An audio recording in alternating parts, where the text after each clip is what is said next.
就是中国那麼多攝像頭啊，你他媽的舉個白紙他能給你找出来，你跟小孩一丢了啊，人口一失踪了，找不着了。你看到北京有400多万摄像头啊，400多万，他媽北京多少人啊？北京现在满打满算2000万人吧，平均5个人就脑袋上安一個攝像頭，400多萬攝像頭看着你們，每個十字路口的紅綠燈那個杆都快壓塌了，都是高清的隨動的攝像頭。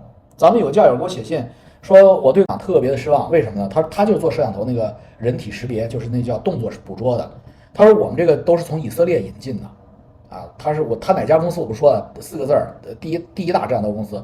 他說我們最初都是從以色列引進的，以色列引進的那個攝像頭 AI 自動識別，這個早就有，以色列早就有這個自動識別。什麼自動識別？自動報警，你不用人在那盯着，動作捕捉的啊，動作捕捉，以色列不做，掏槍、掏包，只要有這個人在攝像頭裡邊做出了從包裡邊拿東西的動作，攝像頭立刻向這個監控室發出警報，這兒有可疑人物，掏包、掏刀、拿炸藥，就類似這樣的動作捕捉。他說我們公安部拿到這個之後，馬上跟以色列人講，我們不需要捕捉這個動作啊，我們不需要掏刀、掏包，我們要什麼？我們要舉牌、舉瓶子，就是浇自己腦袋上水，拿出瓶來。或者拿出紙來，我們就要這個。以色列人開始不太理解的，說拿出紙來，拿這個水瓶出來，那你捕捉這個幹什麼？哎，笑而不語，去做便是。哎，所以以色列給我們中國這個版本就是動作捕捉，掏包，人家是掏炸彈，咱這是掏槍，咱這是掏刀啊，人家是掏槍、掏刀、掏炸藥，咱這是掏紙啊，只要舉手，只要有個標語舉起來，馬上給你自動識別抓起來。他心碎了什麼呢？他是在昆明做的第一個項目，昆明火車站的那個砍人事件啊，就是當年那個一群維族暴恐分子在昆明火車站拿着大砍刀四處砍人，他們的項目第一個項目就是要放在昆明火車站，被昆明市政府看明白聽懂了這個項目這麼好，緊急命令他們第一批昆明的攝像頭高清動作捕捉攝像頭全部安裝在昆明市政府和雲南省政府門口。雲南省政府和昆明市政府的大門前的廣場上、路口上全部裝上了第一批，不到2個月，火車站就砍人了，就那個時間。他說我非常痛苦，如果這個政府是一個關心人民的政府，一定會按照以色列的經驗，把這些以色列專家提出的方案就是安在火車站、機場人流密集的地方，而我們的中國領導看到以後，第一時間就放到了他們辦公樓前面。所以，如果我們當時是裝在了昆明火車站前面，絕不會出現那麼大的傷亡，絕對不會說在那邊人都他媽砍成倒地一片了，然後警察才姍姍來遲。這是事實，這是事實。你們自己去擴展閱讀，昆明火車站哪一年維族暴恐分子砍人的？多長時間了？所以到現在啊，失蹤了那麼多年輕人，找不着，嘿，找不着，你媽的，你攝像頭怎麼是全瞎了？這個是沒道理啊！新疆人都在賣大西瓜，大家都很畏懼啊。好嘞啊，跟你們開玩笑。下面就是讀其中一個玄學投稿。王叔你好，我是您的粉絲。以下是玄學故事：出生時得了一種怪病，怎麼治都治不好，查不出原因。後來家裡人打電話給我在老家的爺爺說，這孩子要扔了啊，因為治不好啊，有怪病，農村嘛。我爺爺說別扔啊！那天跟寫小說一樣，還下着大雨。我爺爺蹬着自行車啊，往別的村去請人，請什麼呢？請當地人叫看香的先生，往看香先生那裡跑。到之後進門倒頭便拜，他爺爺給這個看香的先生磕頭，說你救我們家孩子一命啊！只要讓我孫子活下來，你把我自己的壽命減下來，加給我孫子都可以。那個人問我爺爺，你心誠不誠？我爺爺說，我心當然誠啊，我都願意減壽，我當然誠。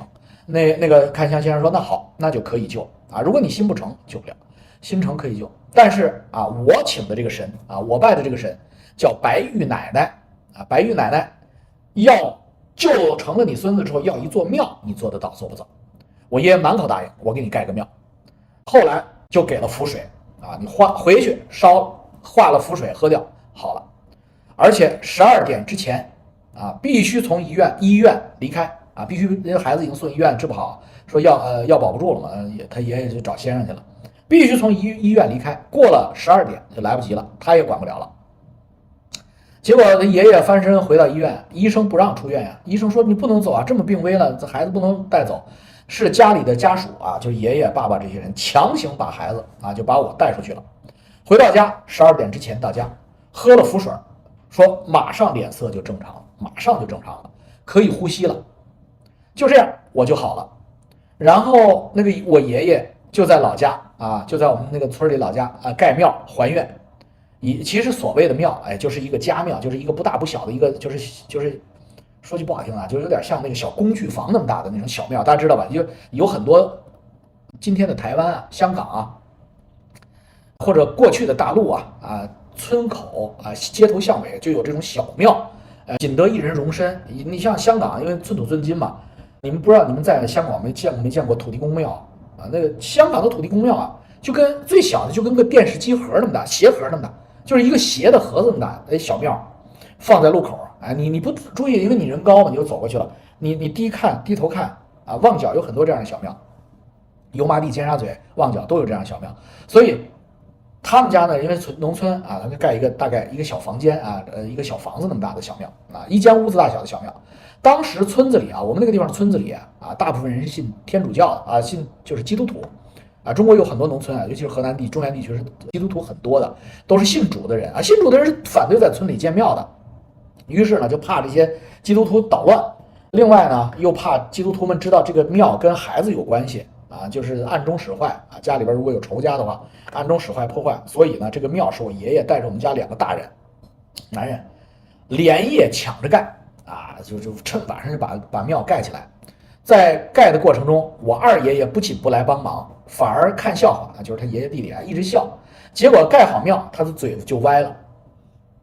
這玩意兒你可以不信，但是你要敬而遠之啊！你在那他媽的說風涼話笑，哎，嘴就歪了，一直到現在沒治好。廟蓋好後放炮，我爺爺眼睛被炮崩了一下啊，但是呢也沒崩瞎啊，就崩傷了。然後就趕緊去問那個看香的先生，為什麼我放炮的時候崩了我眼睛？看香的說，因為白玉奶奶嫌這個廟小啊，小了點，但是也行啊，也行啊，總比沒有強。崩你一下，到此為止。所以關於我生病這個事兒，是跟我已故的太奶奶有關啊。白玉奶奶告訴他，為什麼這孩子生病啊？為什麼這孩子醫院治不好要死掉啊？因為你這個孩子的太奶奶啊，就是爺爺的媽媽死了啊，死了之後呢，他覺得。孩子是被爺爺奶奶帶的嘛，他覺得奶奶照顧不好，就是他兒媳婦照顧不好這小孫子，於是呢，他在陰曹地府，這個太奶奶就決定把這個孩子就把他呀帶走，帶到地下自己照顧，所以我才生出怪病，而且查不出西醫，查不出原因。我不太理解這東西啊，因為我年輕的時候不太理解東西，感覺這個事兒有點扯，也很神奇。現在我看了您的頻道後，覺得看香的那個人應該就是出馬仙吧，應該是這樣。那麼我們家每年過年都去看望那個看香的人。自從我了解這些東西以後，我覺得他應該是狐仙，因為他的面相像極了狐狸。哎，有可能啊，他叫白玉奶奶，可能是個白狐狸啊。但是你可不要說破啊！你說先生您是白狐狸吧？那完了，那你就不是嘴歪了啊！因為他們這些動物成精，他們心胸狹隘啊，極其他媽的小心眼兒。所以你看破不說破啊！昨晚在聽您的節目切片，是關於自己修行那部分，聽完之後感覺好有趣，我也想自己試試。然後我就刷到了另一個切片，是您讀粉絲來信，一位粉絲給您分享的一種打坐方法，就是用腳底呼吸的方法，我就試了試，確實有感覺啊。然後想讓您研究研究這些，出一期視頻啊，我不做實修的啊，我不做這個什麼做功啊、戰功，我不做，因為什麼呢？這個東西沒什麼意義啊，這都是奇淫技巧。奇淫一巧啊，就是除了跟別人吹牛逼的時候唬人一下，沒雞巴屌用啊，就是跟玩魔方一樣，咔咔咔咔咔就 OK， 魔方弄好了，牛逼嗎？牛有用嗎？有他媽什麼用啊？沒有用啊！就是這也是一樣的，真正的修行不是說打坐呼吸是一個方法啊，是一個道路，但它不是目的本身，目的是明心靜性啊，目的是抑制你的負面情緒，這才是目的。出一期視頻啊，給教友們分享指導一下打坐練氣的方法啊，練氣不能修仙啊，做成好人才是第一步啊，祝您身体健康，性生活愉快啊。好了，教主好，下一封信啊，讲闽南唱亡魂和我一个连续做了几年的梦的真實經歷啊。教主您好，我來自閩南一個小山村啊，福建。小時候大概7、8歲的時候啊，鄰居啊，一個從潮州改嫁過來的老太太到我們村的，老太太去世了。於是呢，家屬呢就去找神婆啊唱亡魂。神婆帶着哭腔邊唱啊邊錄音。小時候懵懵懂懂聽到說他的孫子以後會當老師，後來了解到那時候他孫子還在讀中專，現在他孫子長大了啊，在小學教數學啊，真的當了數學老師。這個是我第一次接觸到了玄學啊，所謂的唱亡魂就有點像觀落陰差不多啊，就是人去世了，請神婆，一個是了解他在那邊有沒有什麼需求啊，然後有沒有什麼擔憂啊，另一方面就是把他送走啊，送到一個好一點的所在去啊，這是當地的民俗啊。那在這個過程中就不免的就會談論一些活人就會問一些好奇的問題，比如說孫子將來怎麼樣啊，有沒有風險啊？哎，他說神婆就告訴你，孫子將來是老師，就這麼一個過程啊。再到後來18年的時候，我找了女朋友啊，那時候剛訂婚，我們還沒有結婚啊。我老婆的爺爺去世了啊，就是他女朋友爺爺去世了。又按照我們閩南風俗，家裡老人要去唱亡魂啊，主要是聽聽這個老人有沒有在地下的遺言，沒來得及說的遺言和對後代的建議，這是一樣的啊，就是剛才我說的有點像觀落陰的意思啊。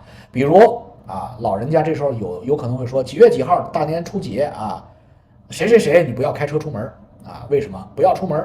有車禍啊，所以因為他人到地下以後，時間上來說維度就不一樣，能看到一些未來啊。那麼我老婆的爺爺去世下葬後1個月左右，我開車載他媽媽、他姐姐和他姐姐的孩子和我老婆啊，就是一全家人啊，行程半個小時，開到一個很山村的地方，找一個看事兒的啊。那個看事兒的房子很破，是閩南的那種土坯瓦片房。神婆啊住在這個房子的外邊，貼着紅牆的鋼筋水泥屋。到地方以後，跟神婆說要看事兒唱亡魂就可以。到地方後跟神婆說要看事兒唱亡魂就可以啊，這是他真是這麼寫的，我還以為我念錯了。就帶着我們去老房子裡啊，讓我們自己泡茶。哦，是我明白了啊，我明白他這個表達能力實在太糟糕了。他說看事兒的房子很破，是閩南那種土片瓦坯房。而神婆住的房子外部貼着紅牆的水泥鋼筋屋，那意思就是神婆住的地方和神婆辦公的 office 啊，可能離得很近啊，搞不好就是隔壁。office 就看那就很破啊，土坯啊，那神婆自己住的地方就很气派啊，鋼筋混凝土。那麼到地方以後啊，就開始看，神婆就帶着我們去他老房子了，就是那個 office 裡邊去了，讓我們自己泡茶，然後帶我丈母娘去了一間倒了半面牆的屋裡啊，就更破了。所以他們說什麼，其實我們這個屋能聽得見。屋裡邊有3尊小小的神像，神像下3個小香爐，插得滿滿的香，還有一張杉木做的八仙桌啊。神婆點完香後開始念幾句，唱唱有詞，轉身坐在桌上問我丈母娘什麼時候去世的，也不問姓名啊。報了去世的時辰後，神婆自己開始在陰間找人了啊，她不問他姓名。我聽的是某年某月誰過世了，然後好像那邊有魂魄對答他一樣。神婆就問我丈母娘，你是李公嗎？我丈母娘說不是。再重複問了某年某月是誰過世後，說是王公嗎？丈母娘說不是。重複了大概5遍，問到是林公嗎？丈母娘說是啊。然後就開始了對話啊，找着了。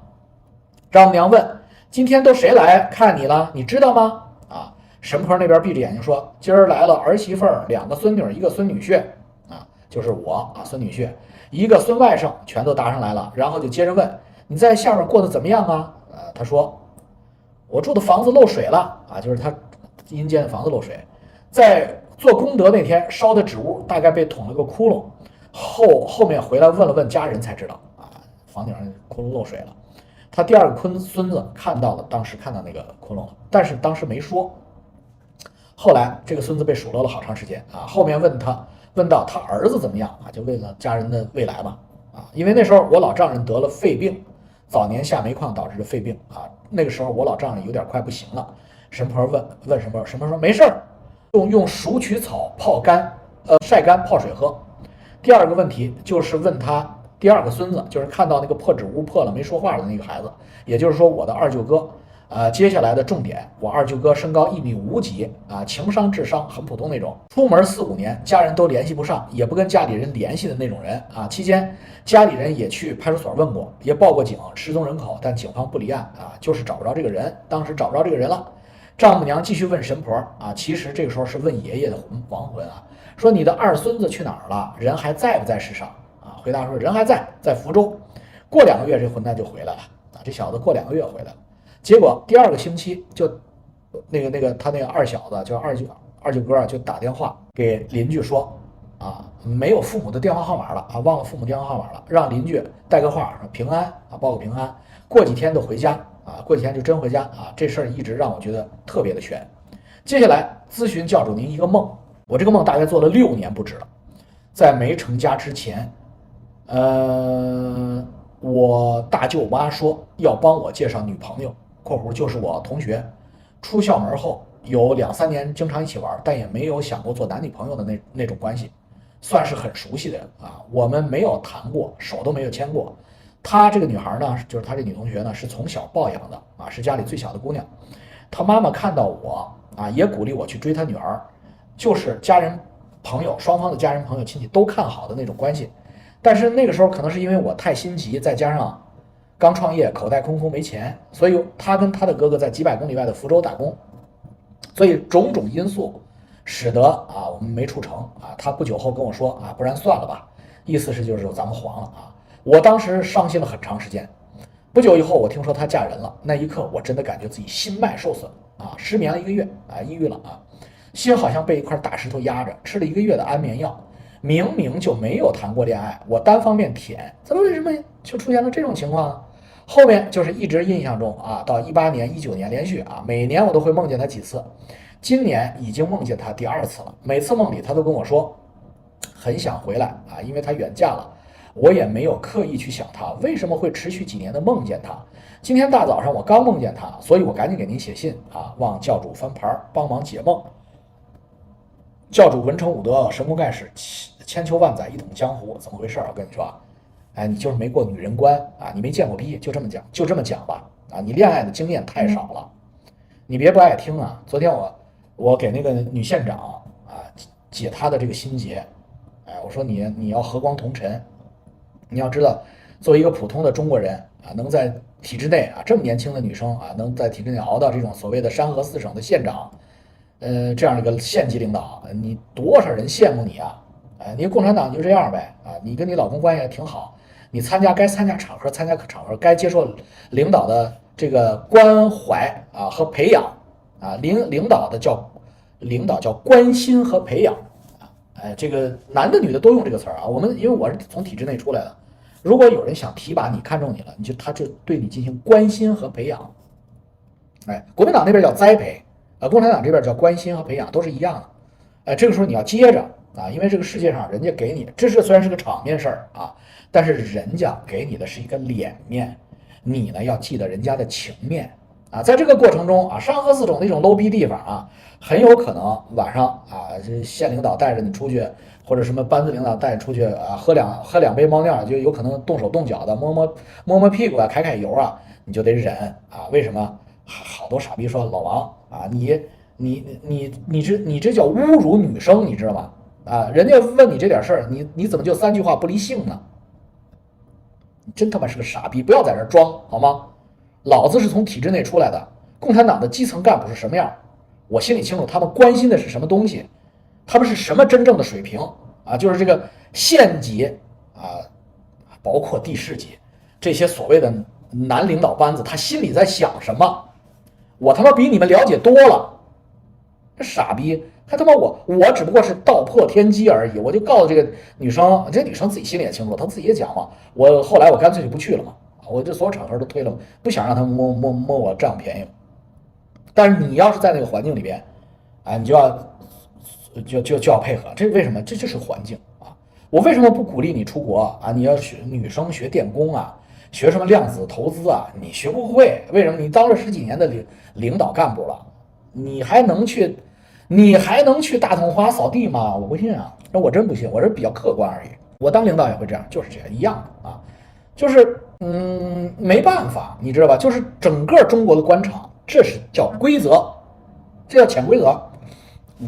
不是說我潤不潤啊，都是這樣的。地级市的幹部太多的连普通人都不如，你說他太对了，他還不是地级市的干部，他是县啊，在農村的啊，县里的，真的是连普通人没有道德。你不要以为他們有道德啊，他們像螃蟹一樣彼此勾连啊，通过姻親關係，通過生殖器關係啊，彼此勾連，在縣裡面形成幾大門閥啊。目前中國共產黨體制就是這樣，每一個山河四省，包括什麼雲貴川這些縣城，都有一些大族、大家族，他們的子女们啊，分布在这個縣城各個公務員最吃香的單位。他們不用受這個罪，或者說他們是那種施暴的，就是驅魔人的。你作為一個考公務員出來的普通農家的或者普通人家的孩子，你不是這個地方人，你是空降過來在這當官的，你就是一個孤家寡人。這個叫什麼？摸你這個叫什麼？占你便宜人，這叫霸凌啊！這在西方是叫霸凌的。為什麼霸凌你？你孤單呢？你孤家寡人，你是你爸要是在那兒退休的老县委書記，你他媽的你公公是退休的老政法委書記，或者公安局局长，你看誰敢摸你屁股？你看看，你老公是他媽的退休的老公安局局長的他媽的兒子，那誰也不敢摸你屁股。所以这個就是我跟你們講的，就是那個環境，否則的話他就抑鬱症，他抑鬱症了，難道你願意看着他抑鬱症嗎？那歲數也不，雖然是年輕，但是歲數也不小了，30多了。你也不會講英語，你也不會講日語，你說你潤出來幹啥？你真的是，咱們就是說，不是說和光同塵那麼高尚的文字，就是還是人要現實一點啊！因為你這種出來以後很容易叫高不成低不就啊！真的，因為我見了太多這樣的人，高不成低不就。